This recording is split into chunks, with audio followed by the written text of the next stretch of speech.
Hello বন্ধুরা, আমার পিছনে দেখতে পাচ্ছেন টমেটো হয়েছে। এই টমেটো গুলো কিছুদিন আগে মাংকি খেয়ে গেছে, একদম নষ্ট করে গেছিলো। আর এখন কিছু পেকেছে, আজকে আমি এই ভিডিওতে দেখাবো, সেগুলো তুলে নিচ্ছি।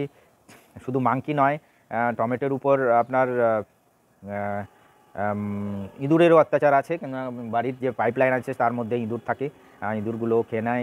এগুলো থেকে আমরা বোঝা যায় যে চাষি এটা করা কত রকম লসের মধ্যে থাকে। আমাদের এতে একটা ছোট ছোট প্রজেক্টের মতো আপনারা যদি ভেবে থাকেন, আর তাহলে অনুভব করতে পারবেন চাষিরা কত কষ্টে আছে। এর জন্য যে চাষিরা এমএসপির জন্য যে আন্দোলন করছে, সত্যিই প্রয়োজন এমএসপি প্রয়োজন। কেননা প্রত্যেকটা প্রোডাক্টের একটা খরচা হয়, তারপরে এমআরপি। যেমন কোম্পানি যেন কলগেট তৈরি হয়, সেটা খরচা মনে করো 20 টাকা খরচা হলো, তারপরে ট্যাক্স মিলে যেন 25 টাকা হলো। এভাবে 25 টাকা বা তার প্রফিট নিয়ে 26-27 টাকা, এভাবেই তার কস্ট এমআরপি তৈরি হয়। আমাদের চাষের যে জিনিসপত্র সেগুলো এমআরপির মতো যেটা ডিমান্ড হয় সেগুলো খুবই প্রয়োজন, না হলে আমাদের চাষিরা একদম মারা পড়ে যাবে। চলুন, এই ভিডিওতে একটু বললাম কথা, আর আমি টমেটোগুলো তুলে নেব। 2-4টে টমেটো আছে যেগুলো পেকেছে, না হলে ইঁদুরে খেয়ে নিচ্ছে। চলুন, এই দেখুন টমেটো, অনেক টমেটো ধরেছে, আগে যদিও খেয়ে নিয়েছিল।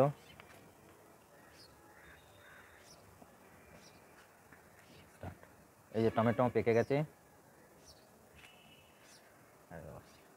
কাটতে হবে নাকি? এটা কেটেই নিই, না হলে ছিঁড়তে অসুবিধা হচ্ছে। আর দেখুন কত টমেটো ধরেছে এইদিকে। 2-3টে গাছ একসঙ্গে আছে, এর জন্য একটু কম বাড়ছে। এই যে দেখা যাচ্ছে প্রচুর টমেটো হয়েছে। আমরা ভয় পাচ্ছি যদি মাংকি এসে যায়। এদিকেও হয়েছে দেখুন। এগুলো কি টমেটো বলে? চেরি। চেরি, হ্যাঁ, চেরি শেপে হয়েছে দেখুন, চেরি টমেটো। স্টপ। ফলের ক্যারেটে এগুলো লাগানো আছে, ফলের ক্যারেটে এখানে অনেক টমেটো হয়েছে। এগুলো চেরি শেপের টমেটো।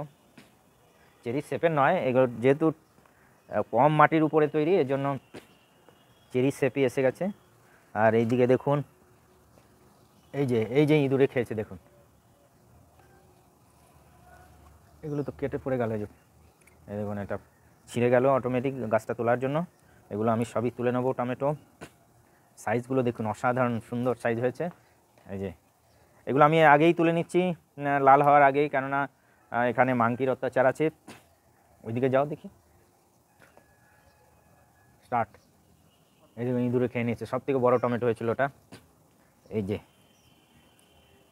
তবে কিন্তু টমেটো খুব অসাধারণ হয় যদি ভালোভাবে পরিচর্যা করা যায়। এগুলো সব কিচেন ওয়েস্ট, আর ফ্যান আর খোল, কিচেন ওয়েস্টের সঙ্গে জল মিশিয়ে ফার্টিলাইজার তৈরি করা হয়েছে।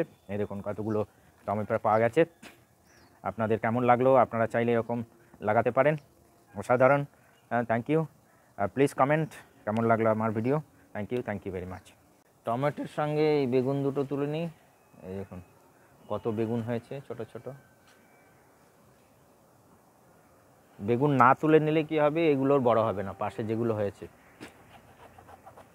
ছিনলাম না, ছিনলে হয়তো এই ডালগুলো ছিঁড়ে যাওয়ার চান্স আছে। আরেকটা এইদিকে, এই যে আরও হয়তো বড় হতো, তবু তুলে নিলাম।